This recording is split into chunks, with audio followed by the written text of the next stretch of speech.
வணக்கம் நண்பர்களே, விஜயபிரகாஷ் பேசுகிறேன். கண்டினியூஸாக ஒரு 4 அல்லது 5 மெசேஜ்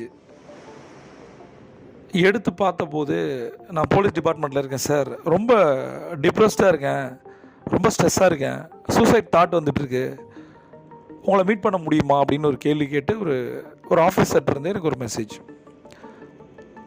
எல்லாரையும் சந்திப்பதற்கான நேரம் குறைவு, அதுவும் கொரோனா காலகட்டத்தில் இருக்கோம். நம்ம 2 மினிட்ஸ் உங்கள்கிட்ட நான் பேசுகிறேன் அப்படின்னு சொல்லிட்டு ஒரு டைம் கொடுத்தேன்.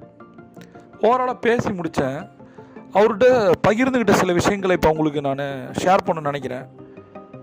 உங்களுக்கு யாருக்காவது இந்த மாதிரி சூசைட் தாட்ஸு, தற்கொலை எண்ணங்கள் வர்ற மாதிரி இருந்துச்சுன்னா, வந்திருக்கு அப்படின்னா, நான் இப்போ சில விஷயங்களை ஷேர் பண்ணுறேன். அதுக்கான ஆன்சரை நீங்கள் மனசில் யோசிங்க. மேபி இந்த வீடியோ யாருக்காவது யூஸ்ஃபுல்லாக இருக்கும். ஒரு 4 நாட்களுக்கு முன்பு ஒரு தொழிலதிபர் சூசைட் பண்ணிக்கிட்டார். அப்போ என்னோட நண்பர் எனக்கு ஒரு மெசேஜ்